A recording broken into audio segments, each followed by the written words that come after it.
Boom! I'm rolling. Right, guys, back with the Frenzy podcast, joined by Ollie Parsons today. Hello. We decided to kind of change the studio today a bit and try to have it a bit more nicely aesthetically pleasing.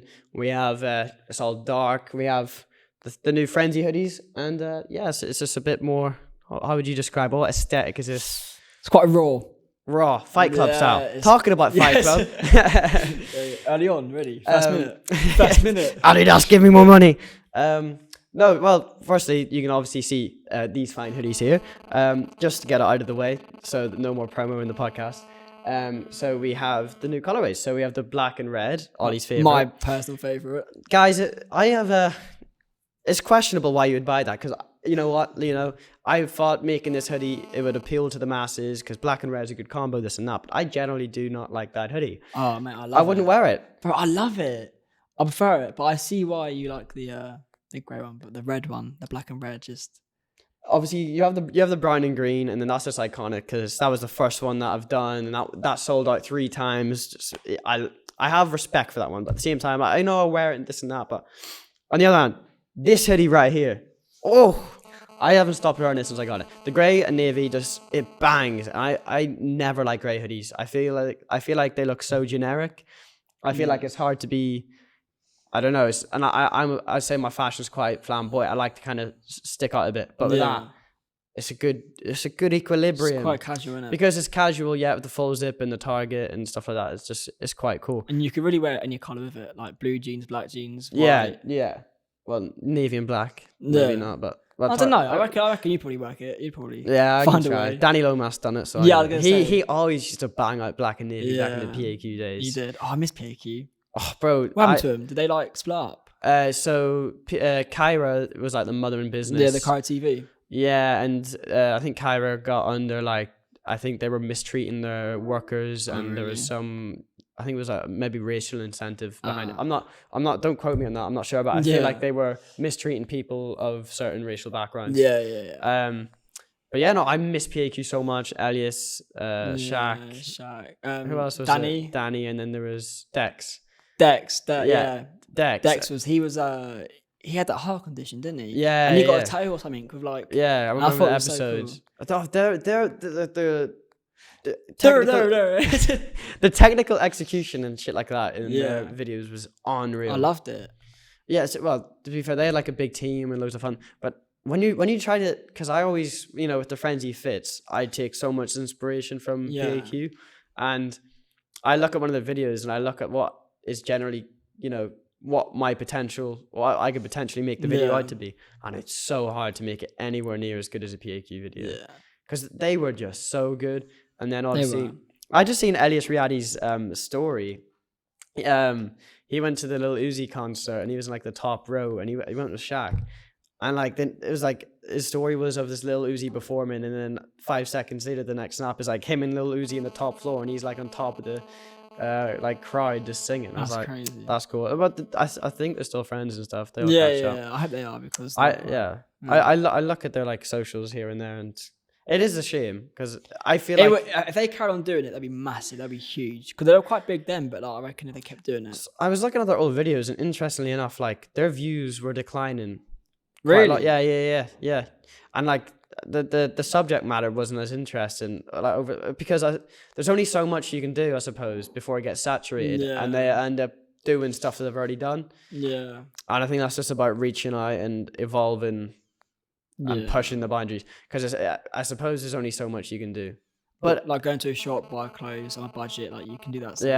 One of the stuff that I loved what they done was when they'd get celebrities on. Because then they get They had H. They had Madison Beer. Didn't they had Juice WRLD, they did a photo shoot of him. I think they did. I saw it on it about 2 years ago, 3 years ago. They did a photo shoot of Juice WRLD, and I was like, such a random combination, isn't it? It is a shame, and there's a massive gap in the market for a fashion channel like that more than ever. I think TikTok might have filled it in a tiny bit, because you get loads of That's people it's 3 minutes long.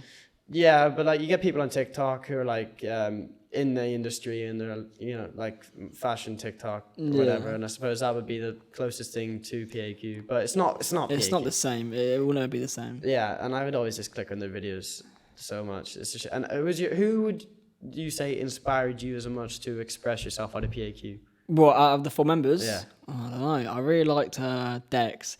I loved because he loved like Marvel, didn't he? Like Venom, Spider-Man. Oh yeah, his comic books. He loved his comic books. And I'm a massive like Marvel nerd. So when he used to buy like Venom and Spider-Man tees, I remember after that, I brought like 3 Spider-Man tees after watching him buy some, and I loved it. It was sick. I think Elias was just so cool because he was Astro Boy.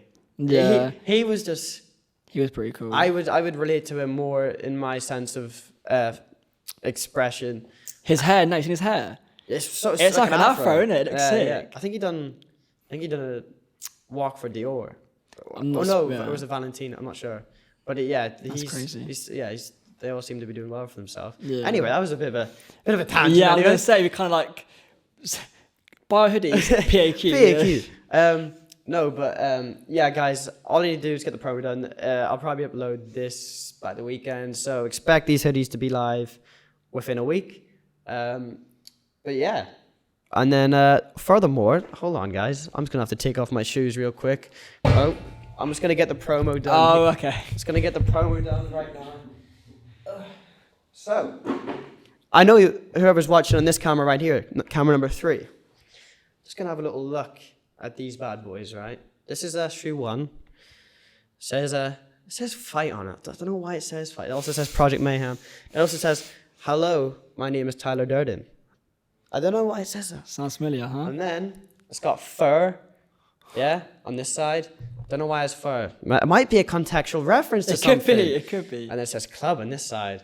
But so the film Club Fight. Club Fight. Oh, Club Fight. No, so basically, I'm in a very privileged position where Size have come to me and asked me to work with them on their upcoming shoe, which is the 80s Adidas collab with Fight Club. Honestly, I was so gassed. I just woke up and I got contacted by Size, and they're like, "Yeah, we'd love to work with you. I want you to post on the Instagram and TikTok, and then." Yeah, we'll work with you. They gave me the shoes and etc. And now I have them. That's crazy. And I'm over the yesterday and over the next couple of days, I'm going to be getting some really good fit pics with these. Right. So a bit of technical difficulties, to say the least. Sorry. Anyway. So Fight Club has put me in the privileged position to help with the promotion of these shoes. And yesterday and over the next course up until like the 10th, 11th, I'm going to have to be going out getting loads of cool fit pics of these and get the best one possible. And I'm so grateful they've put me in this position, and it is something I'm so passionate about. Self-expression is something that I am, very passionate to do, and the fact that I can, get stuff for free, this and that is just, it's so good. Crazy. And also I have Frenzy as well, another income. Yeah. So, I was over the moon, and I'm so lucky to be in that position. The shoes are actually kind of mad. So like they have Tyler Durden's fur coat, this part. They have the hello, my name's Tyler Durden. They have the different colors in the back just to show the split personality. Yeah. They also have like the gum see-through tack on this sole, which is my favorite part of the shoe because the first prototype didn't have that, and it just looked kind of. What was it like? Was it just like... So, the stuff that's under the see-through stuff? It was normally just that, without the see-through stuff. Honestly, there's so many hidden contextual references within these shoes. Yeah, no, that's cool. And it's so cool, and I'm so happy that Size has picked me to help out with this. And I'm going to give it my best shot, and hopefully they want to work with me again. It is crazy, isn't it? From like growing up and seeing like people on YouTube doing all these like brand deals, and you're sat at yourself now doing it. It's just mad, isn't it? Like you got to sit there and think. It's just crazy. I think it's just about manifesting from a young age and wanting to, and striving to want that, because like obviously we grew up on like YouTubers, like we grew up in the Alfie days. We'd always like try and like not mimic, but try and be. Yeah, and I think more than others, me and you really gravitated towards that because, from a young age we were doing YouTube and we were. And I stopped, you stopped, and then you recently just started again. Yeah, I always did stop and start, and I always knew I had a passion for it. It's just about how do you... Well, I'm starting again. Yeah, I really think you should. Yeah, mate, I've got ideas. And then we got like the Frenzy Fit episode on the Sunday that we're filming. We're going to incorporate a certain film into it. Yeah.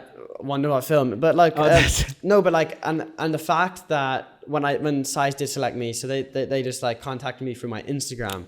And like how it's crazy how they find my Instagram and how yeah. and the fact that Fight Club is my favorite film, it's just like another weird thing, and it was just like meant to be. It's like they knew. Yeah, and the thing is, like, I look at Tyler Durden and I'm like, oh my god, he's such a badass. But then you have to remember, like, this is the thing about movies that I was getting on to was like, so 3 movies that spring to mind is like American Psycho, Wolf of Wall Street, and Fight Club. And people who are quite impressionable, probably a bit younger than us, will watch those movies and they'll be like, oh my god, Patrick Bateman is so cool. Yeah. Because, you know, he works out, he's good physique, he's got loads of money.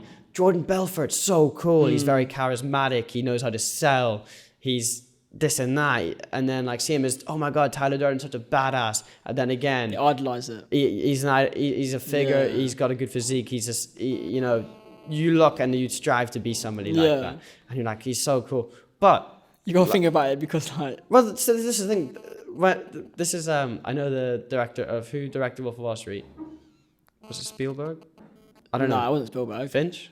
Yeah. Oh no, I don't want to get it wrong. I don't know. I don't want to get it wrong. I forgot who did. But like, yeah, so he, like the guy who directed Wolf of Wall Street was like, had very left-wing ideologies, this and that. And he wanted to portray capitalism and greed in such a way that looked, you know, that would, you know, deter people from wanting to, you know, believe in that and that greed is bad, this and that.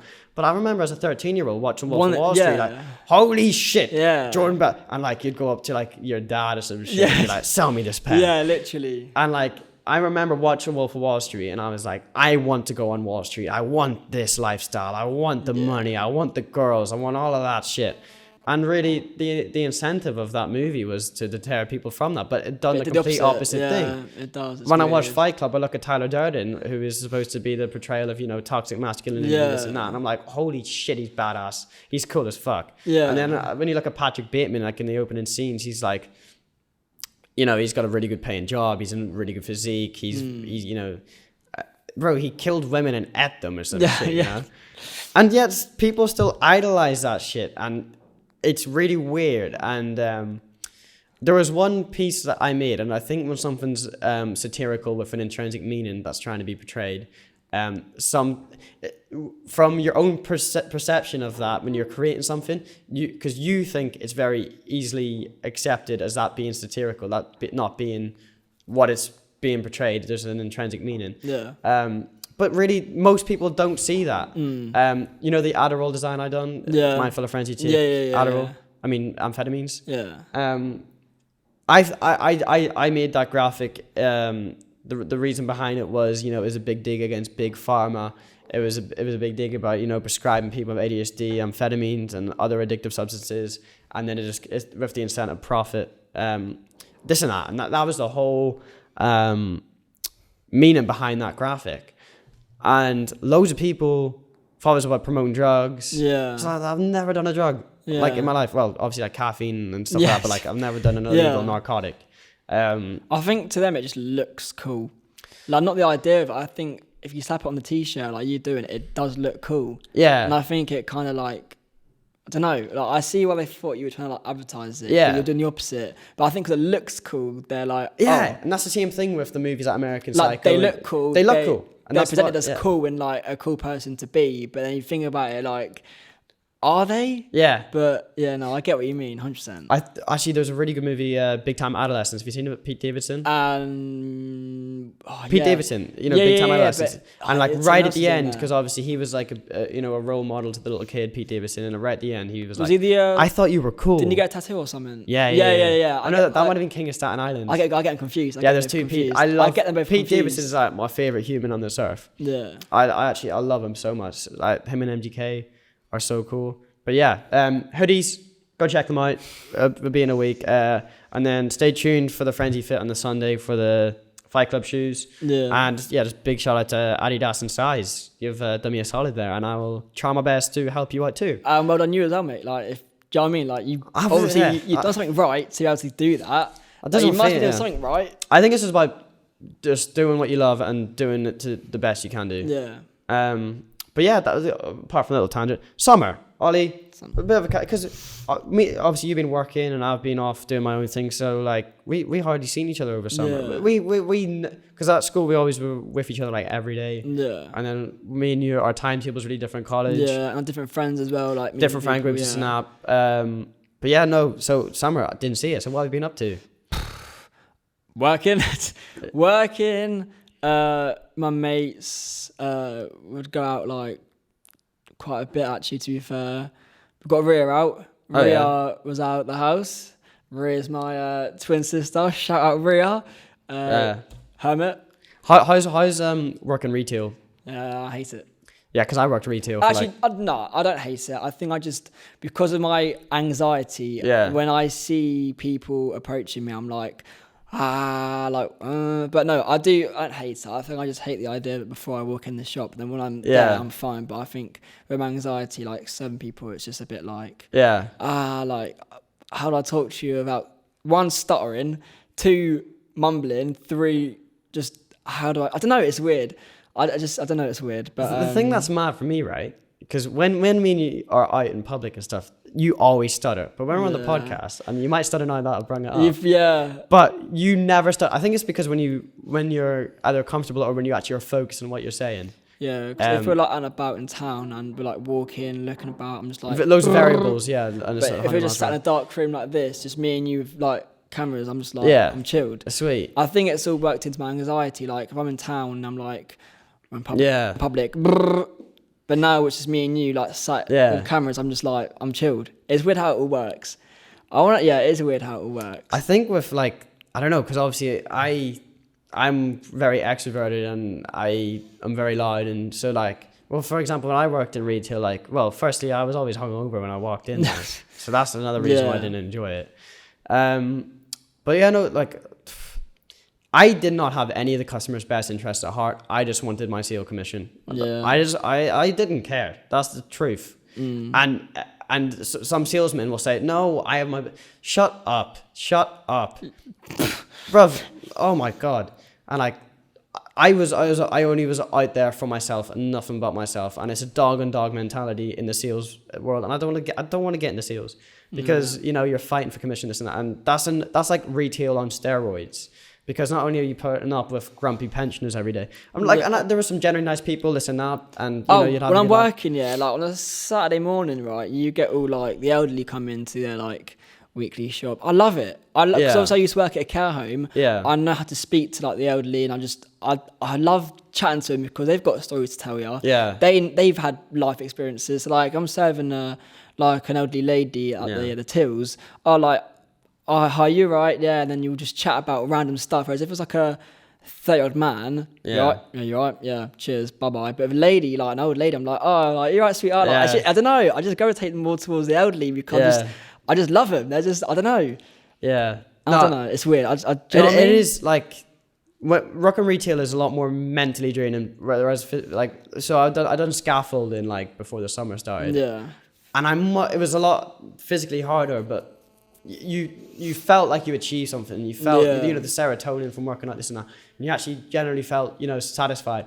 Whereas you walk out of a retail job and you're like, ugh, I can't be bothered for anything. So I'm like an 8-hour contract and that's it. So I work 4 hours on a Tuesday, 4 hours on a Saturday morning. Only 4 hours? Yeah, but even then I'm working out tired as hell. Like on Saturdays I do 6 till 10 in the morning doing deliveries. That kills me off the rest of the day. And then Tuesdays 9 till 1 isn't too bad, but I don't know. I do like it. People there that I work with. I love them. Yeah. There's like the manager that I had when I first joined. He was lovely, and the new manager now he's so cool. He's into like. Is it Norse mythology, like Vikings and that? He's Norse. Into that. Mr. Burrow would love him. And me and him just always chat about it. They're lovely people. Does he watch like Vikings? Vikings, yeah. Ragnar Lothbrok? Yeah. He's got a son. Have you seen The Last Kingdom? Yeah. Yeah. He's got a son coming. He's called him Odin. Oh, that's the. And they're so cool. But I walk out there and I'm thinking like, do I really want to stay here for like another like year? Like, do I see myself working here? No, but I get money in the day, like and it's I can't complain. Well. Like I'm 17, like I'm not putting too much pressure on myself right now, but it's not what I want to do. Do you know what's something that also about working retail or like even you can say this about airports as well, bro? When a fit girl walks in, there's so much like or like your age or whatever, like You the panic. sexual tension. You panic. Oh no. Oh wait. What? And also like you panic. No, but like you know when you see like a girl your age in the airport, you're like I'm never gonna see them again. Yeah. And like they're like really good looking. See, I think that's especially because I worked in a golf shop. They don't like very like it was all mostly males. Well, I feel like I don't get sexual tension. I'm not. I'm on about airports. Don't beat me out. Airports for sure, but not like at work. I don't like see a girl walk in. Because you never when they leave, you never see them. Yeah, no, but I don't get too attached to airports because they're gonna go in a different country. But with me, if I see someone like not even like a girl, like a boy, like just my age, I know they're my age, but I can't. I get nervous. Like, oh, you're my age. Like, yeah, like you're right. Like I don't know. Like I feel kind of like not. I don't know. It's weird. I used to be like that when I first because how many months you went on that for? For what? Working? Yeah, retail. Since May.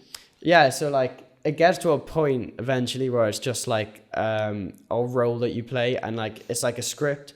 And it's just like a script, you just go. Like, I would never say to my mum like, "Hi, you right? Like, have a good day." Like, I would never say that to anyone else. Like, you don't even think about it. Like, it could be anyone. You're like, "Hi, blah, blah, blah." It's like you're a robot. Yeah, because like we had like a club card scheme and everything that you assign people up to, like, and it's the same pitch. Like and the thing that I hate, so you got to do this thing where you got to like sell perfumes like on offer, and my anxiety hates it. So when I see someone like, "Oh, you're a target audience, like you'd like this, like 2-in-1 day and night cream," I'm like.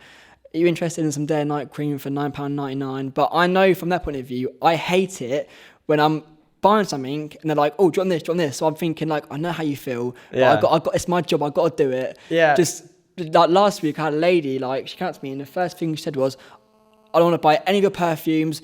Just sell my things and I'll go." And I was like, "I'm sorry. Like it's my job. That's what I got to do." So I hate it. When I was working, it was on a commission basis on top of like minimum wage. So like, I had a massive incentive to sell, and you'd get loads of people in, and I would never ask them straight away. That there's certain sales tactics and pitches that you go, and normally you find out what they need and how you can supply it, but you don't ask it directly. So if they're playing bad at golf, you ask how the golfs go, and they say not good. Okay, what's wrong with your golf? Oh, this and that, and then blah blah blah blah, and you just go from there. You find what's going wrong and you try to fix it. Whereas perfumes, like, what the fuck? No, how's your BO these days? You smell a bit weird. Have some of this. Yeah. But like, no, if I see someone like just looking about because the perfumes are like behind the tills, so behind me. If I see someone in the queue looking, I'm like, "Oh, what's catching your eye? Like, what? Like, you looking for males, females spray? Oh, like, what's your price? Like, what's your really budget?" Good, And then I get testers. So I'm like, "Oh, like, smell this, smell this, smell this, smell this." Do you know Jeremy Fragrances on TikTok? Yeah. Please. Wait, what? The German guy goes, yeah. Power. Yeah, he goes, drugs, alcohol, women. Shall I start doing that? Shall I start doing that behind the till? Yeah, you should just stand up in a white suit and just get some cologne that's on sale. Just go, but like power. With me, I know how to sell. My anxiety doesn't let me because I'm just like, I've got a fear of rejection. So if I'm like, "Oh, do you want to try some of this?" They're like, "No." I'm like, "Oh, yeah. Oh, you rejected it." But it's just life, innit? I'm so happy as I grew up, I was such an obnoxious kid because that's taught me to not get embarrassed. Yeah, like, really at all. I can see that you don't care. Because I've been there and I've done that, and that's the reason why I think I'm somewhat successful today with Frenzy and you could whatever I've got going on because. Success is the only amount of times that you've failed and carried on. That's what success is. And then everything else is a bonus. Because, like, the amount of times I could have stopped, the amount of times where, because, Costello, everybody was laughing at Friendly. Yeah. Everybody was laughing at the Jimbo Boss, bro. Yeah. I remember when I was going back to Northern Ireland and I was going to, like my football team and shit like that, like everybody's like, "Oh, it's Jimbo Boss, bro, this and that." Oh, really? Oh, no, it was constant. But how would you deal with that? Do you just like not care, or did a bit of you like think? No, and it never really affected me because I don't know. I think it might have been arrogance. It's just because I was and I still am quite obnoxious, but I'm more aware of it and I know how to control it in a way that benefits me. Yeah. But yeah, no, I don't know. I just it builds thick skin and a resilience. Yeah, I need that. I need some of that thick skin. But like at the same time, if those people didn't treat me in that way, or people at school, you wouldn't be as thick skinned as you are now. Because also it was shit, and they were telling me the truth that I needed to hear at the same time. And this is for anybody who wants to start a business. People will hate in your business, and your products are probably shit, and you should change them and make them better so people don't. And there's the exact same people that used to take the piss out of me are always hitting me up now and they're saying this and that. And I think, you know, we come from a small town. It's like when they say things like that, it's like, okay, right, I'll prove you wrong now and I'll do it better. Yeah. I'll step up and then we'll see how you think next time. Because I've seen loads of small businesses take into, you know, harsh comments, this and that. And, you know, some people are just being horrible to be horrible, but at the same time, just take it as energy. Because, oh my God. Right, the frenzy bucket hats in 2019, the Pablo Escobar tees. I've got your Pablo Escobar tee. Yeah, I mean, to be fair, I still went to Basement Live and sold like loads to drunk people. Oh, I remember that, you did. I remember just walking around grinding. But that's the first step. That's 2019 summer. It's just little stuff like that. It's all exponential and it just grows up from there. But like, it was shit. Sold bucket hats and they would fall apart. The stickers would come off. If you put anything in the wash, it would fade. Yeah. It was shit, and I deserved to hear it. And I could have let that get to me and stop, or I could have kept going. And you just need, whatever you do, you just need to keep going, and you have to be consistent. That's the only thing I've learned. Yeah. And it's just something that comes with anything. People will say stuff, and that's the reason why I think I don't have that, you know, feeling in public and this and that, because I'm just like, I think it's also an arrogance. I don't know if it's arrogance, just self-confidence. Yeah.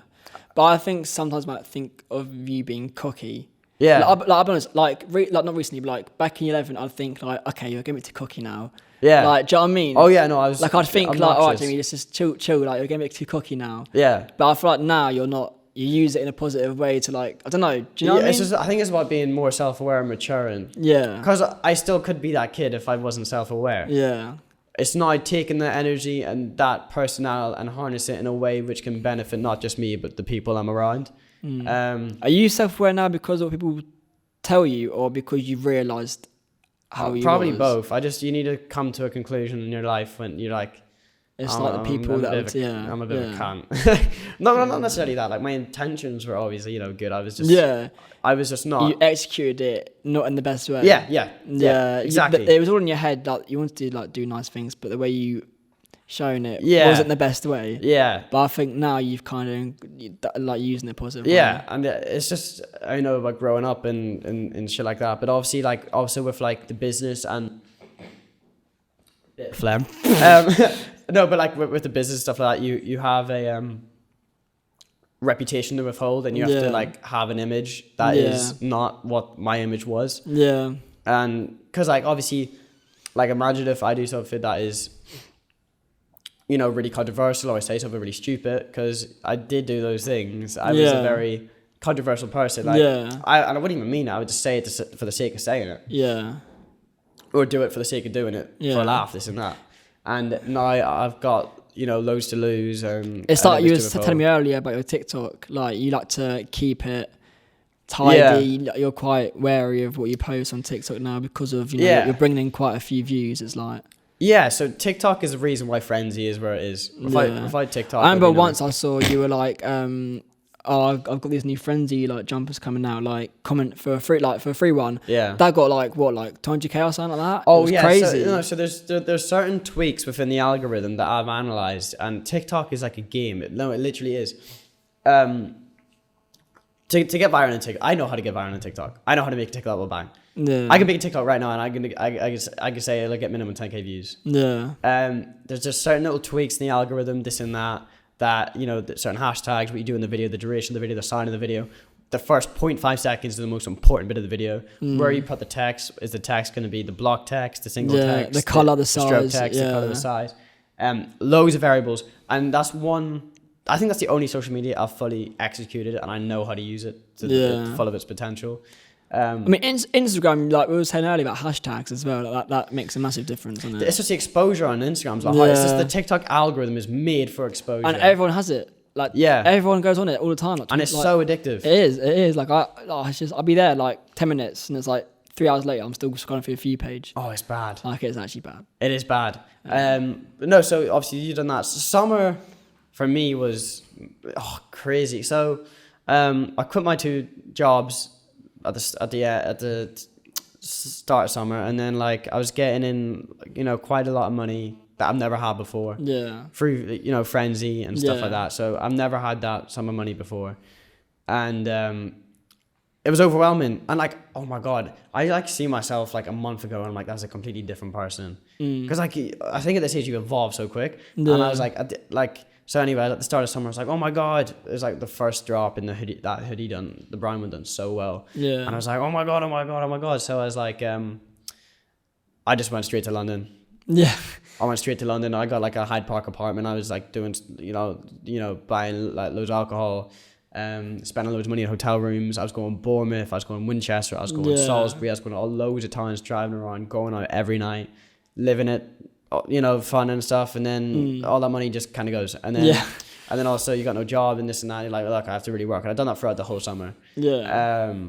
And also when you're not when I'm not in routine, I'm sure you could probably, when you're not in routine, you get nothing done. You're just so not productive. And the only thing that I want to do is like short-term gratification events. Do you find as well, like at night is when you get your best ideas? No, like at completely night. Spontaneous. Really? With me, I'll be in bed at night and I think, oh mad, like that's pretty cool. Oh, you know that, yeah. So sometimes I can't get to sleep because I get like sudden motivation to do something. Yeah, it's like so weird. And you're afraid to go to sleep because you might forget it. Yeah. So I just have a notes on my phone and I just write everything down. But it'll be completely spontaneous. Yeah. And the worst thing is like, I actually had a really good idea about like a t-shirt design when I was playing a football match. Really? Yeah, I had such a good idea, and I was just in the middle of a match, like fuck, I really need to get my phone and write that shit down before I forget it, because there's so many variables in a football match. Yeah. And like it's so easy to forget shit because loads of shit's going on. I was like, fuck, where's my phone? Where's my phone? Where's my phone? And it was such a weird dynamic because I'm playing football, I want to win, I want to do this and that. And then you've got like, I couldn't stop thinking about this t-shirt design. Yeah. Which I'll show you after the podcast because I ended up doing it, which is really cool. Cool.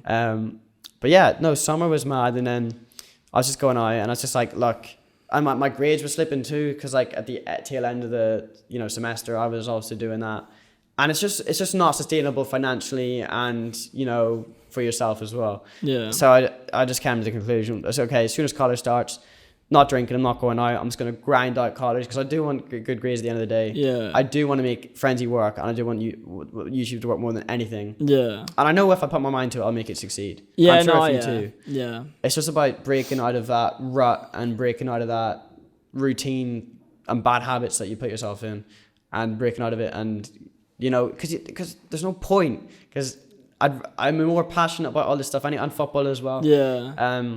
Yeah, so you have got a lot going for you. Like you have.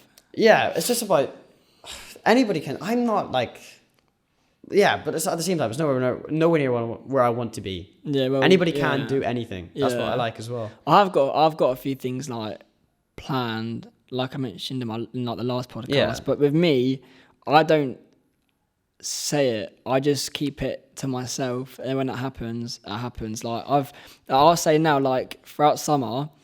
Obviously, I have that Olympus camcorder from 2001. Everywhere I went in the summer, I'd have it in my bag, and I used to just videos. And I've made like some sort of like video montage. Yeah. Casey Neistat style, like a little introduction video of like the plan. You need a boosted board first. Make it about there's what, like 800 quid? How much are they? But like a YouTube channel was like, I want to start that again, but just use that to like show, like, I don't know, like obviously I want to make a film. We want to make a film, both of us. But I feel like first I need to like showcase what I can do with a camera and what I can do with an older camera. Right. So I see so many people, and so many people say to me like, oh yeah, I'm going to do this, I'm going to do that. I'm like, yeah, cool. Doesn't mean doesn't mean anything to me. I'm being dead serious with you too. Yeah.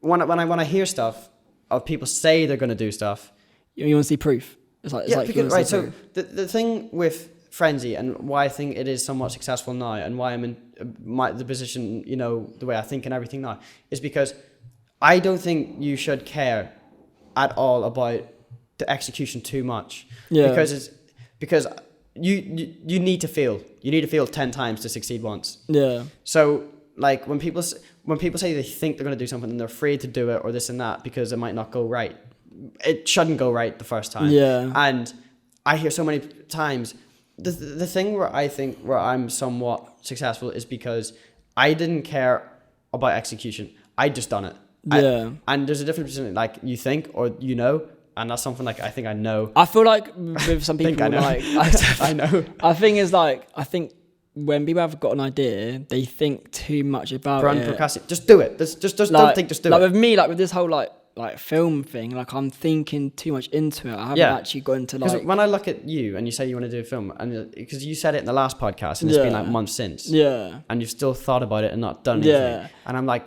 just do it. Do it. Yeah. Just do it. To be fair though, like I've this thing that I'm doing with the YouTube thing, like what I'm about to like upload like in the next like month. I'm pretty proud of it, but it's like a taster of what to expect. And then from then on, and you know I'll help you with anything as well. Yeah. Same with you, like I'll help you with everything. Like I feel like once I get that out, I'm like, okay, that's out.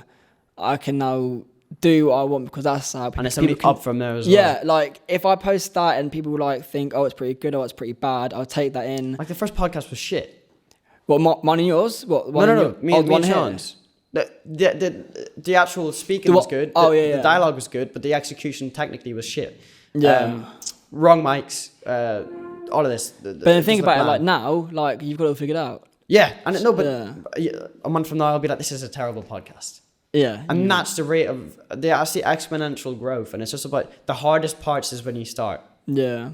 And I think I probably have loads of momentum because I started in 2019. Yeah. Because if you're starting this YouTube thing now, would you be willing to stay at it for 3 years for it just to pay off in 3 years now? Yeah. Yeah. Because the thing I'm not doing it for like money or anything. I honestly, like, I've got such a love for film, but I feel like I don't say it enough. But I don't say it, but I've just got so much in my head that I want to do, but I just keep it to myself because I want to surprise people, if you know what I mean. And it's also, to get into that, is the equipment as well, which obviously like here, like with the college you can help. But, but it's also like the right equipment and money the as well. Terms, like money, like the reason I'm working is to like buy like a nice camera. Like I've got that old camcorder which I love the look to it, like the whole like grainy, like we were saying earlier. But I don't want to have all my films filmed on a 2001 camera. Like I want to up it each time. And like you also need to consider the audio as well. Exactly. The camera's no mic jack or anything like that. Yeah. There's so many different variables, and like another thing, if anything can go wrong with cameras and production, it will go wrong. Yeah. And it's just about finding solutions and knowing it will never happen again and not make the same mistake twice. Because when I was making the podcast, loads of stuff went wrong. YouTube, loads of technical stuff went wrong. I didn't know how to work. Didn't know how to edit. Like loads of stuff goes wrong in the editing software. It can crack loads of different variables. It's just about making that mistake and knowing that you've put something into place so it'll never happen again. Like editing, oh my god, I love it. Editing. But there's so much to learn, and like I think I'm quite good at it because I'm making the music video as well. Have you seen it? I'll show you. I've seen parts of it. I'll show you. I haven't seen the whole thing. It's not done yet, but there's just so many like different variables that come into play when you're trying to create something. Yeah. And the most depressing thing about that is you'll have something in your head. And like you'll be able to picture it, you'll be able to see everything. You can imagine it. It's about converting that into something tangible, and it's never gonna look exactly how you wanted it to. Which is annoying because in my head I've got this idea for a whole like film, but like I need money, equipment, I need people, I need locations. Like people's the hardest. Oh, for sure. Because it's the only thing that you can't rely on yourself to do. It's all like if I could, I'd make a whole film me as every character, but I can't do that. You do like a split thing where it's like... But I don't want to... I want 8 people involved, but I feel like I'm quite picky as well with people. Yeah, no... I love people, but like I feel like I've got a set idea of like what type of person I want for like the films. And they also have to be like have a passion for it too, because you don't want somebody who's... but like, so what's your plan after college then? Are you going to go uni or...? No. So what's your plan? No idea. And that's fun of it. But I have no idea. No, that is the fun of it. I have no idea. Like, I want to work part-time. Do you think you're stressing about it or not? No. Good. I'm not stressed. Well, not yet anyways. I'm not stressing, I'm a part of me is excited to leave, but then like, then I know it hit me and I'm like, okay, you got to go off your ass and do something. I love college. But, I'm excited to leave for that independence, but I love college, but I'm excited to like, then start thinking, okay, get your ass out of bed and do something. But I'm excited. I'm really excited. Yeah. I've got no idea, and that's just, the fun of it. I don't know. Yeah, I mean, hopefully, like, the YouTube will be up and running by then and everything. Yeah, I'll have a few like videos out. By Oh then. yeah, no, for sure. And if I always say this. I ask any of my friends. Fight me, Ollie. So, and if any way I can help out my friends through any position of which I'm in. To be fair, you have. Yeah. I always say I always really do try. Like you've always said, like even like last podcast, like before that. Oh look, Ollie, like here's a camera. Use it, like take pictures of me so you can get a feel of a proper camera. Like it's just things like that. Like you like little tips. It's just about absorbing as much information as possible. Because if you don't, then you will not learn that quick. I'm not making the same mistake twice. Yeah. That's something I always pride myself trying not to do. Yeah. Because if you make the same mistake twice, then that just shows incompetence. Yeah. I don't know, but it is something to look out for and always try to adapt and evolve to. What would you be in prison? What would I be in prison for? Oh, these are the questions now. Yeah. Okay, there's so loads of questions now. Just go on to the if other you segments. were, so what was the question then? Sorry. What would I be in prison for? If you were, Almost for fraud. I have a weird feeling something like, I don't know. Like I feel like you and Matt would go down together. Oh yes. I feel like it would be you and Matt. My mom said that. Together. My mom said that exact same thing. If I found out you went to prison, I'd think right, Matt's with him. Matt's involved. I don't know what it is. But I love that kid to bits. But I feel like, bruv, shut up! You sound like my mom. She said this exactly. I love that kid to bits. But I know if you went to prison. No, I'd be you two. I feel like something stupid. We're badness together. But I feel like it wouldn't be like bad. I'd be like something like setting off a firework in festival place or some shit. Yeah, or like I don't know why. It's just really weird. But I can see you like just stripping and like being naked somewhere. I don't know what it is. Well, me and Matt both. Or like pitch invading like naked somewhere. Me and Matt both peed in festival place. What inside? Oh, in the bin inside. Yeah. That's disgusting. So the CCTV could probably like. What's up with us doing piss? Because last podcast you pissed in a maths cupboard.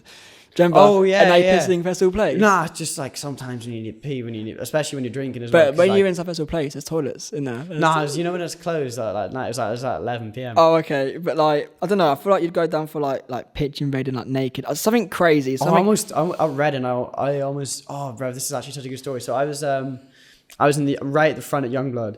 Yeah. Oh yeah.